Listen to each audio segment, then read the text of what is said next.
Well, good morning, everybody. For those that are new, my name is Tim Beckett. I am the Director of Emergency Management and the Fire Chief for the City of Mississauga. With me, I have Councillor Nando Anika and Sergeant Josh Cawley. The Mayor was to attend with us this morning. She was flying in from Ottawa. Her flight was delayed. She is now just arriving at Pearson as we speak. We didn't want to hold this up, and she suggested that we proceed without her, and she brings her regrets for not being here. So we want to talk a little bit today. Today's a better day in terms of news as it relates to the area here in Ontario, just north of Dundas, where we had an explosion occur on Sunday. We're now in day 6 of this incident. Just to give you a scope of numbers, we had 104 businesses that were directly impacted by the explosion. We had 24 residential units directly impacted. We had 58 residents that were sheltered through our sheltering program with the Region of Peel Social Services and the Red Cross and our Office of Emergency Management. The good news today is that here Ontario has been opened. The road is opened. We're now opened 3 lanes northbound, and we're opening 1 lane southbound at this time. The business residents are actually, as we speak, starting to return to their units to assess some of the damage, repair what they can, and get ready to open their businesses again. The 58 residents that we have had in shelters are now returning as of 1300 hours today. They'll be back in, and they'll be working with our staff, the staff of Office of Emergency Management, Peel Police, and Enbridge Gas in order to get them fired back up with their heat and get them back into their units. So this is a good day for us in terms of returning people back. One of the pieces that I know many will want to know is what's the status of the investigation. The investigation is ongoing with the Ontario Fire Marshal's Office. We've had a number of pieces that, if you remember back to the Hickory Drive explosion a couple of years ago, when we work these explosions, we've got to work from the furthest field out and move inward with the investigation. A number of things had to occur in terms of different testing pieces as required by TSSA as part of the investigation. And now, as of yesterday morning, we were able to get into the actual explosion building itself, ground zero, and start to work through that investigation piece.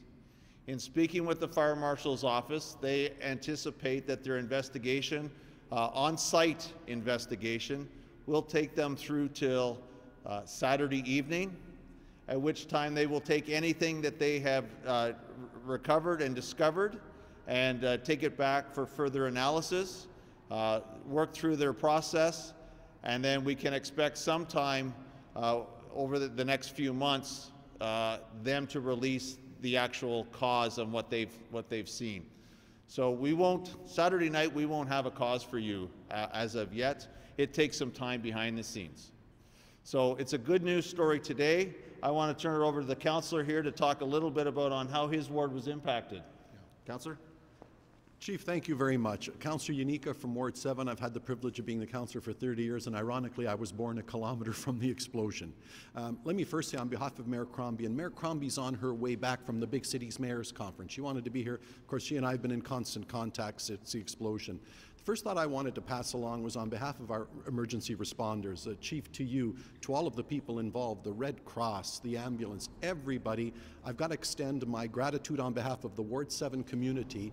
You know, I watch CP24 regularly, and I got the news first thing Sunday morning as well. I was out at the site at about 9 o'clock, and it was really heartwarming to see all the resources that were on site already.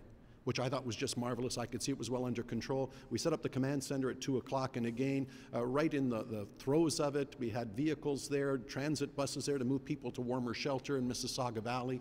Then later that day, the mayor and I were in Mississauga Valley, and I want to convey one story because it makes me so proud of how the event was handled. There are a few families that I met, constituents of mine, and a lot of them relatively newcomers to Canada. One family that had just come from India, and I wanted to convey their story. They were so grateful, say, Councillor, thank you to you, thank you to the mayor for coming. Got to tell you, our life's turned upside down, and within hours, we're on buses that are keeping us warm. We end up here at the warming center that you look after us, and a few hours later, you've already sorted out accommodation. There were some emergency responders. One of the young ladies, one of the girls, was having her birthday. They brought her pizza and cake for her birthday. And the gentleman's comment to me was, I say, a relative newcomer to Canada from India, and his comment was, you know, where I'm from, the old country, there could be a major cataclysm a few miles out of the main centers, and you might not see emergency responders for days. And there we will go forth. So that's the first message I want to convey on behalf of the mayor and I. We're very grateful to our emergency responders. The next message is a good news message. Now we're on to the recovery and people getting their lives back to normal. Had a lot of calls from businesses and people that want to get back into the regular routine, and that's what our efforts have been working towards. And the last comment I would want to convey on behalf of myself and the mayor, we did address the matter on Wednesday at Council. Some of you may know some of these plazas, if you can imagine, predate me, the mayor. They predate Hazel McCallion. Some of these things were built before I was born. So these are a lot of older structures, and you may not be aware, unlike the conventional plazas of today, they were built before there was a condominium act. So the units are individually owned. That means they're individually metered and serviced. And so the chief and I and the mayor brought it up as well. A little bit of concern over the last 60, 70 years, what arrangements may have been made in terms of servicing for all of the properties and making sure it's up to code and to the proper standards. And I got to commend the chief and our building officials that say, Nanda, we're on top of that. We are doing a very thorough inspection of what's there, because going forward, part of the recovery, safety and the well-being of the people that have to work there, the people that have to live there, and the patrons that make use of those services. So I want you to know that's uppermost in our thoughts going forward as well. Finally, I'm very grateful that we've also arranged for a community meeting at TL Kennedy, and I want to make you aware of the details. That's this Thursday, February 22nd, 6:30 to 8:30. We will be on site. I will be on site. I'm hopeful the mayor will be there as well, and hope to reach out to the community and get things to normal as quickly as possible, because, as I say, we're on to the recovery phase now. So with that, the chief and I would be happy to answer any questions you may have. Chief. Josh, I don't know if do you have anything you want to add? No, Chief. Okay. Thanks.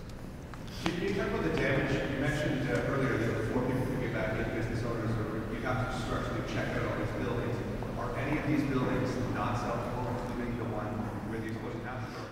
So all the buildings outside of the building that the explosion occurred in are able to return. So there was a number of things that happened with respect to those buildings. First of all, we had to bring in our building department to make sure that they were structurally sound. There was no damage as a result of the explosion. The damage that you see on those with the boarding up was all superficial stuff, windows, maybe some doors and that, but things that can be repaired. We then went through with our fire inspectors to make sure that at the request of the councillor and the request of some of the business people, can you make sure that my building is fire safe? Because they're concerned now, if it happened across the road, can it happen in my building? We want to make sure that everything's good. We worked with Enbridge Gas, and we made sure that we are making sure as we go through the reintroduction that all the appliances that they have that are gas powered meet today's standards. So that if there's some changes that need to be made, those will get done. And then I can assure you that we would not put people back into their homes if they were unsafe as it relates to fire, building, or gas. So that was all checked off and assured by all the various agencies that we're good that way. The other piece was the investigation. So the investigation had a wide swath, and we had to slowly start to bring that investigation scene back as tight as we can, as well as some of the work with Enbridge on the street. Hence why we've been closed, the street's been closed for 6 days. Today was a good day in reopening that. That's the start of our recovery process and bringing normalcy back to there. The explosion building itself, we're working with our building division.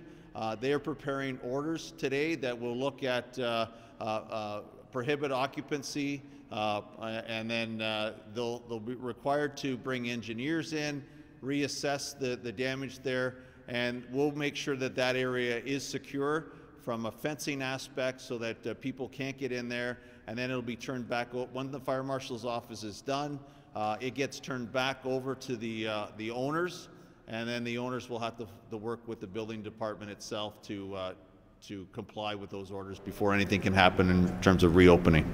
Chief, in your opinion, is there anything suspicious about this explosion? So as part of the investigation, the fire marshal's office will do a systematic approach to this, as they do with every investigation. They'll work back from the furthest point into the area of origin. They'll gather as much evidence as they can. They'll take it away and they'll assess it. And until that time, we will not speculate or attempt to speculate on any type of cause until the fire marshal conducts their full investigation. Chief, are you able to put any sort of, I understand everything's still ongoing, but any sort of dollar amount maybe on the potential damage that's happened here, and also the cost to the city on top of that? So the damage and the costs are things that are continuing to be tracked and worked on right now. I don't have a number for you. You know, it continues to rise every day as we bring more and more resources on scene. And I can tell you that the costs just aren't to the city. I mean, there's outside costs as it associates with other agencies and the local businesses themselves in terms of lost revenue. So there is a huge economic impact on this explosion to that community, but I don't have the numbers as to what that looks like. But you do bring up a good point in terms of all the agencies that were involved. We have over a dozen different divisions within the city itself that have been involved in this. So resources have been coming from T&W, our Office of Emergency Management, our Building Division, our Corporate Communications Division, just to name a few. Our Recreation Division that opened up the center. We've had a number of outside agencies, over half a dozen outside agencies, including our partners at Peel Police that are here with us today, Peel Paramedics, the Region of Peel Red Cross, to name a few. So we're very grateful. This is a team effort. I get to stand here today and you know, thank you, Councillor, for the praises, but the praises aren't to me. The praises are to the entire team that made this start to work through the recovery phase and getting people back. It's the hard work that the men and women have put together to make this happen. So, any other? As far as you're aware, insurance-wise, everybody in the blast zone that suffered damage, are they covered? And if not, do they have insurance? And if not, is the city able to do anything to help? Thank you for the question, and some of the business owners have brought it up. Remembering the scenario that I brought up before, this is a condo without a condominium agreement, and everybody owns their unit individually and/or rents the unit. So if you can imagine, when these were built back in the day, they were the perfect live-work communities. It was usually the newer Canadians, bought the unit individually, worked downstairs, lived upstairs, then over time they severed off the top units, sold them, they became commercial, they became rental. So now what's happened is a block that looks like a conventional plaza may in fact have 20 owners and/or up to 20 renters for those that have rented them out. They all have their individual agreements. And some of the purchasers and some of the renters and some of the owners, it's a bit of a quagmire now dealing with their insurance on the property because it's still early days. What are the amounts, et cetera, et cetera. We're asking everybody to look past that. Let's get these people back to the normal routine. Let's get Cooksville back working and thriving. And then those challenges, as my experience has been over 30 years, those are going to take time to sort out, to see who's culpable, who's liable, and whose insurance, whether it's the renters, the owners, what combination will deal with those after the fact. And we would hope, I'm sure I'm speaking on behalf of the city, that's why they have insurance, that's why the property owner for the bricks and mortar has insurance, that's why the business owner, we would hope, would have insurance, and we would think a lot of it would fall to them. Councillor, wouldn't it be very possible to 72 hours you guys can bring home these people fairly quickly? But moving forward, for people who do have those rental contracts Yes. and can't go back to them at all, will you be assisting them? Yes, that's come up, and the chief can answer that. Thank you. So one of the pieces that we work with, the Red Cross, you're right, the Red Cross puts the residents up for 72 hours through our agreements with them. Peel Human Services has picked up the additional days that they've been out, and they continue to be available. So everybody's going back to their unit. They'll have to work with their landlords to determine you know, what they can and can't do. Just because they've got a board across the window doesn't necessarily mean they can't move in. right? So the ones that were completely destroyed on the other side are currently working with Peel Human Services to look for accommodations and how they work through that process. So Peel Human Services are available after the fact here to continue to work with residents. We'll make sure that there's no residents out there that are left alone and don't have resources to be able to use. Nobody will be left behind. Not the ones that we know about. So how many people lived in the actual building where the explosion happened? Because they would be the people who can't return. Do you have a number of people who actually lived in that? So what I have right now is that I have a total of 5 that we're aware of. Okay, through any records we've been able to gather, we have 5, and all 5 were there on the Sunday. 3 were transported to hospital. Since cleared, I've talked to all 3 of those people. They are doing well, and then another 2 that were at the far end of the building outside the explosion. So those 5 are the other 5. That's yeah. They will not be returning from a residential point of view, and of course all the businesses will not be returning there. Sergeant, you had something to add? Just a reminder, although we are support for all the services, our investigators are still working with the OFM. So again, if there are any witnesses, we're into day 6 of the investigation, but we're asking if you saw anything, or as the days have passed, if you've heard anything, please call the police, provide us with whatever information you have, and we'll continue to work with this, or work with our partners. Anything else? Well, thank you very much. Thank you very much for attending today. We appreciate it. The only last thing I'd like to just remind people is that, remember, the residents are coming back after being away for 6 days. Their focus really is going to want to be getting in. I would ask you just to respect your privacy, respect their privacy, and you know, I can't stop you from being there, but I would just ask that you respect the privacy in terms of hunting them down for to be on the camera. So I appreciate that.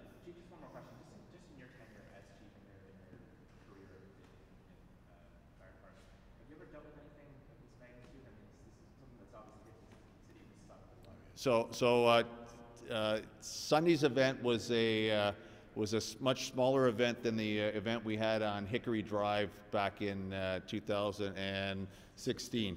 So where we essentially cordoned off an area that impacted over 700 people at the time of the explosion, and it took a year before we had people back into their homes. So this is a minor nature. We had a lot of good lessons learned from that, and we're able to apply to this situation, but it's much smaller in nature in terms of what we're dealing with.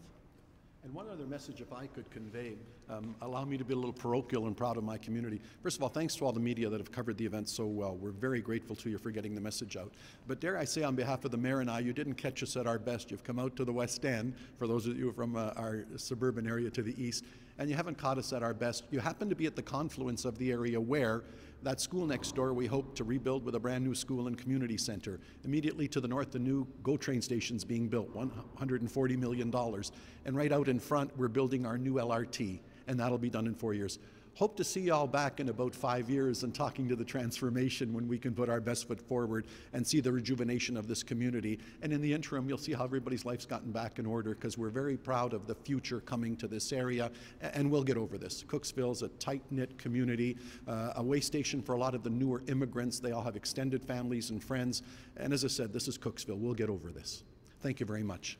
Thank you, everybody. Thank you.